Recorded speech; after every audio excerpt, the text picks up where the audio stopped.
kalıcı oturum iznine gitmenin yolu açık. Yani, açık tabii. Açık. Okul okumuş, mezun olmuş kişiler için iş tecrübesi aramıyor. Yani kişiler kolayca kalıcı oturum iznine başvurabiliyorlar.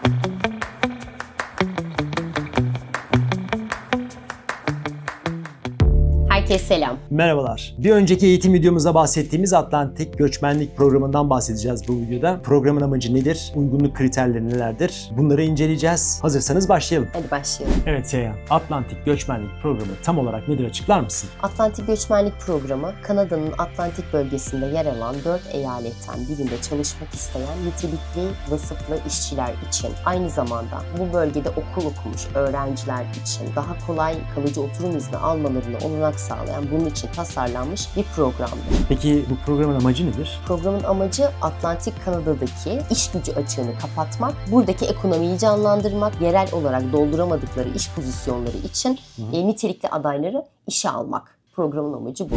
Bu program kapsamındaki 4 eyalet hangileridir? Bu 4 eyaletten ilki Newfoundland and Labrador. Burası Kanada'nın en doğusundaki eyalet. Doğal güzelliğe sahip. Zaten Kanada'nın geneli öyle. Tabii herkes soğuğundan şikayetçi ama genel olarak doğası çok güzel. Evet, yeşil çok güzel bir ülke. Dağlar ve okyanus manzaralarıyla ünlü olan bir yer. Balıkçılık ve deniz ürünleri endüstrisi oldukça yaygınmış orada. Ve düşük suç oranı ve sakin yaşam tarzıyla bilinen bir bölge. İkincisi Prince Edward Island. Burası Kanada'nın en küçük eyaletiymiş. Öyle mi? Evet, güzel plajları, verimli tarım arazileri ile tanınan, özellikle patates üretimi ile ünlüymüş. Küçük bir topluluğa sahip olması güçlü bir yerel topluluk hissi veren bir yerdir diye tanımlamışlar. O zaman küçük ve şirin bir yer o zaman. Küçük ve şirin bir yer, evet. Üçüncüsü Nova Scotia. Zaten orasını artık herkes Halifax olarak biliyor orayı. Biliyor, evet. Başkenti orası, Halifax. Özellikle denizcilik ve balıkçılık endüstrileri meşhur Nova Scotia'da. Güzel kıyı şeridi, doğal parklarıyla ünlü. Zaten liman şehri Nova Scotia. Evet. Dördüncüsü de New Brunswick. Burası Kanada'nın 2 resmi dilinden biri olan Fransızcanın konuşulduğu bir yer. Kanada'nın 2 tane resmi dili var. Biri İngilizce, biri Fransızca. Burası da zaten işte geniş ormanlık arazileri, işte birçok nehre sahip bir bölge.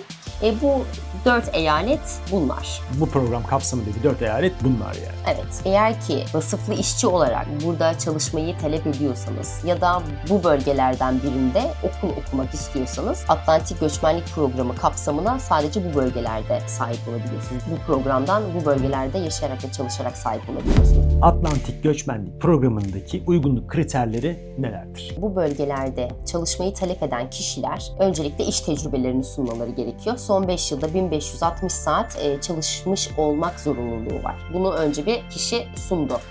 Ondan sonra eğitim gereklilikleri. Tabii bu mesleğinizin ne olduğuyla alakalı. Ona göre eğitim gereklilikleri değişiyor. Onlara ilerleyen dakikalarda gireceğiz. Ve bu Atlantik Kanada'daki 4 eyaletten birinde yaşamaya ve çalışmaya hevesli kişiler başvuracak. Kriterler bunlar. Kriterler bunlar.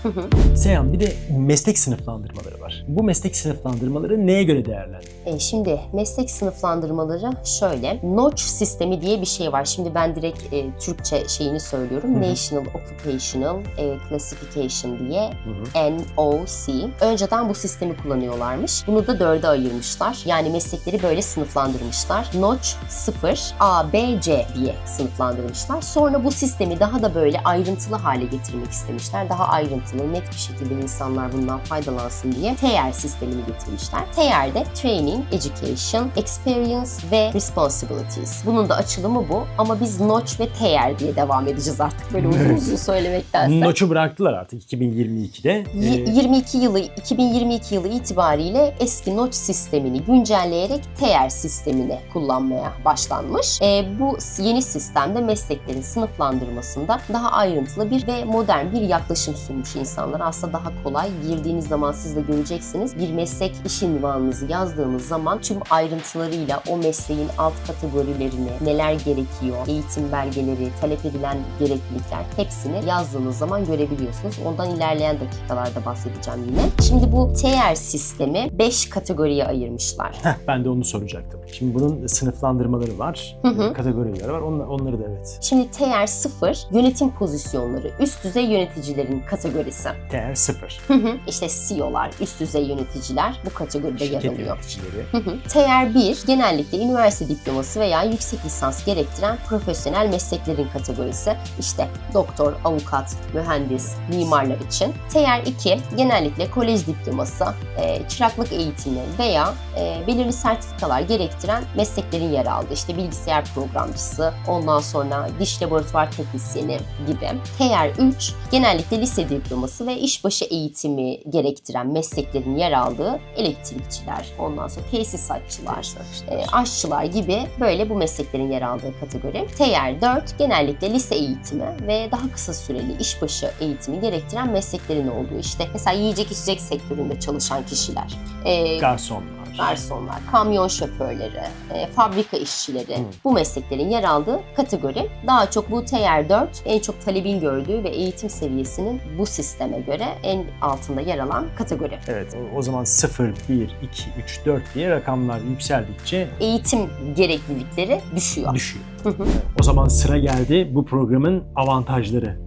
Evet, avantajları nelerdir? Atlantik Göçmenlik Programı'nın güzel avantajları var. Tamam. Şimdi mesela mezunlar için, uluslararası öğrenciler için buradan bu Atlantik bölgesinde yer alan eyaletlerden birinde okul okumuş, mezun olmuş kişiler için iş tecrübesi aramıyor. Yani kişiler kolayca kalıcı oturum iznine başvurabiliyorlar. Ondan sonra mesela vasıflı işler için esnek iş tecrübesi. Kişiler katıldıkları programlar, bunların belgelerini sunabilir, aldıkları sertifikaları sunabilir. Yani adamlar bir eğitim seviyesine sadece hitap etmiyorlar. Yani buna tır şoförü de, bu programa tır şoförü de katılabilir. Garson da katılabilir, inşaat mühendisi de katılabilir, hatta şirket yöneticisi bile katılabilir. Bu programdan faydalanabilir. Ve global başvuru imkanı sunuyor. Dünyanın her yerinden bu programa başvurabiliyorsunuz. Bu da güzel bir avantaj. Bu da güzel bir avantaj. İşlem süresini de kısa olarak görüyorlar. Şimdi mesela resmi sitede 7 ay olarak belirtmişler ama bu 7 ayın içine biyometrik verilerinizin onaylanması süresini eklememişler. Onu da ayrıntıya düşüyor. Yani 7 ay tamam 7 ay sonra benim sonucum belli olacak diye beklemeyin. Bunu bir 12 ay gibi düşünün. 12 ay gibi böyle bir süre. Aslında normale bakarsan çok da uzun değil, değil mi? 12 Bence ay. de değil. Evraklarını topladın, başvurularını yaptın, işverenini buldun, onaylandı. Ondan sonra bunların hepsi bir süreç. Yani 12 tabii. ayda olsa aslında kısa bir süreç. O zaman bu program hem avantajlı hem de çok geniş kapsamlı bir program. Tabii geniş kapsamlı. Şimdi mesela uluslararası öğrenci olarak buraya geldiniz. Bu 4 eyaletten birinde belirlenmiş DLI listesinde olan bir kurumdan mezun oldunuz, okuldan.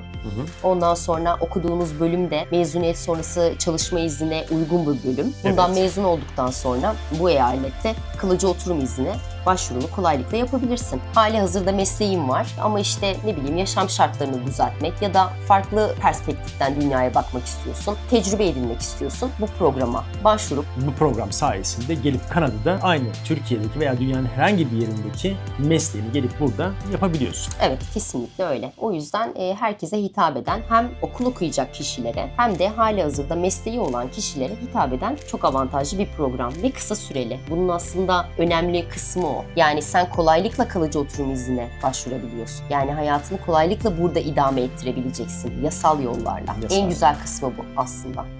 Şimdi öğrenciler için konuşursak, uluslararası mezunlar bu program kapsamında iş deneyimi istenmiyor galiba, değil mi? Onu da bazı kriterler getirmişler. En az 2 yıl süren eğitim almışsanız, Atlantik Kanada'daki 4 eyaletten birinde az önce söylediğim DLI listesindeki bir kurumdan mezun olduysanız, Designated Learning Institution. tam zamanlı öğrenci olarak eğitim gördüyseniz, mezuniyetten önceki son 2 yılda en az 16 ay bu eyalette yaşadıysanız, Kanada'da eğitim, çalışma ve staj yapmak için gerekli vize ve resmi belgelere sahipseniz iş deneyimi talep etmiyorlar. Kalıcı oturum iznine başvurabiliyorsun. Bu kriterlere sahip olman gerekiyor. Harika. Yani işte güzel araştırma ve planlama yapılırsa aslında bu konunun önü açık. Hem öğrenci olarak gelmek isteyenler için hem de hali hazırda mesleği olan kişilerin gelmesi için güzel bir planlama, doğru adımlar atılırsa kolaylıkla kalıcı oturum izni alınır. Ondan sonra işte vatandaşlık yoluna kolaylıkla gidilir. Evet. Yani bu programda kalıcı oturum iznine gitmenin yolu açık.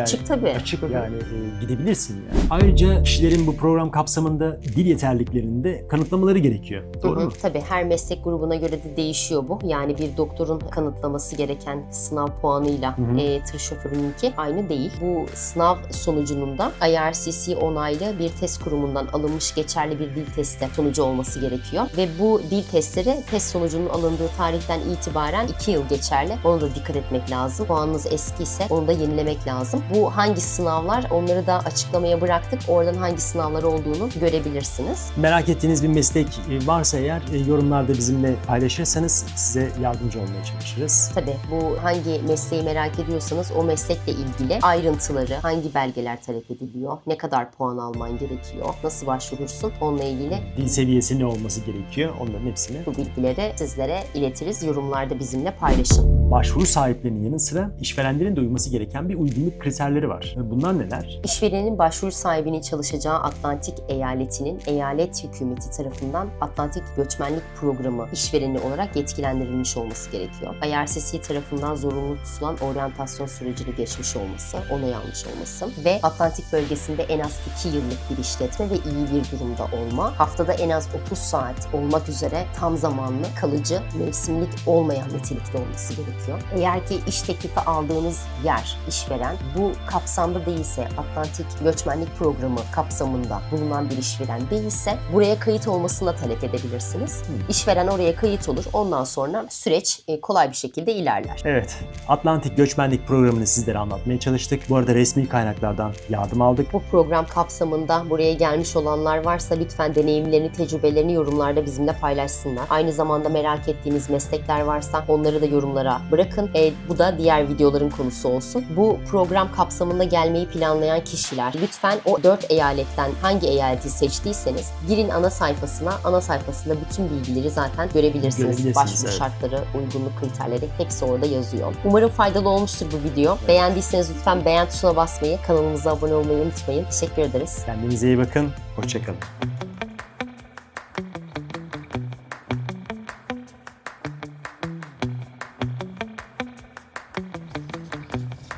Wow! What's her name? Little lady.